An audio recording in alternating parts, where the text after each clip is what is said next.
ప్రజలపై హామీలను నెరవేర్చే దిశగా వేగంగా అడుగులు వేస్తున్న కూటమి ప్రభుత్వం ఇప్పుడు కొన్ని పాత కీలక అంశాలను తిరిగి తెరపైకి తీసుకువస్తోంది. అందులో తూర్పుగోదావరిలో చోటు చేసుకున్న డ్రైవర్ సుబ్రహ్మణ్యం హత్య కేసు కూడా ఒకటి. దాదాపు 3 ఏళ్ల కిందట జరిగిన ఈ ఘటన ఇప్పుడు తిరిగి చర్చకు కేంద్ర బిందువుగా మారుతోంది.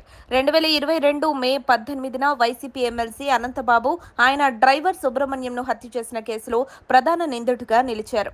దళితుడైన సుబ్రహ్మణ్యం మృతి చెందిన తర్వాత మృతదేహాన్ని ఇంటికి కారులో తీసుకువెళ్లడము, ఈ ఘటనను ప్రక్షాళన చేయాలన్న ప్రభుత్వ యత్నాలు తీవ్ర రాజకీయ చర్చకు దారితీశాయి. విపక్షాల విమర్శల నేపథ్యంలో అనంతబాబును అరెస్ట్ చేసి రాజమండ్రి సెంట్రల్ జైలుకు తరలించారు. 6 నెలల తర్వాత బెయిల్పై విడుదలైన ఆయన ప్రజల్లోకి మాత్రం బహిరంగంగా రాలేదు. కానీ పార్టీ కార్యక్రమాలకు హాజరయ్యారు.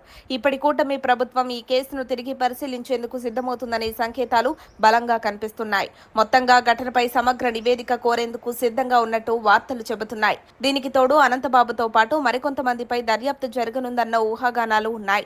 ముఖ్యంగా అనంతబాబు బెయిల్ను రద్దు చేయాలనే దిశగా ప్రభుత్వమే గ్రౌండ్ సెట్ చేస్తుందన్న ప్రచారం టీడీపీలో బాగా వినిపిస్తోంది. ఈ కేసు తిరిగి తెరపైకి వస్తే దళిత వర్గాల్లో న్యాయం జరిగిందన్న భావన కలుగుతుందని, దాని ప్రభావం ముఖ్యంగా వైసీపీపై తీవ్రంగా పడే అవకాశం ఉందని రాజకీయ విశ్లేషకులు చెబుతున్నారు. సుబ్రహ్మణ్యం కుటుంబానికి న్యాయం జరిగితే కూటమికి ప్రజల్లో మద్దతు మరింత పెరిగే అవకాశం ఉంది.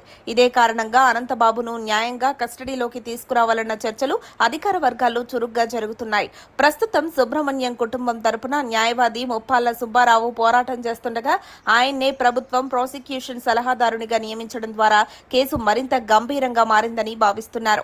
ఈ కేసుకు సంబంధించి ఈ నెల చివరిలో లేదా వచ్చే నెలలో కీలక పరిణామాలు చోటు చేసుకునే అవకాశం ఉందని ప్రచారం జోరుగా సాగుతోంది. ఏదేమైనా డ్రైవర్ సుబ్రహ్మణ్యం హత్య కేసు తిరిగి తెరపైకి రావడం వైసీపీకి కొత్త ముప్పుగా మారే సూచనలు స్పష్టంగా కనిపిస్తున్నాయి. మరిన్ని అప్డేట్స్ కోసం మా కాయ్ టీవీని సబ్స్క్రైబ్ చేసుకోండి. మా వీడియో కనుక మీకు నచ్చినట్లయితే లైక్ చేయండి, షేర్ చేయండి. మీ విలువైన అభిప్రాయాలను కామెంట్ బాక్స్లో తెలియజేయండి.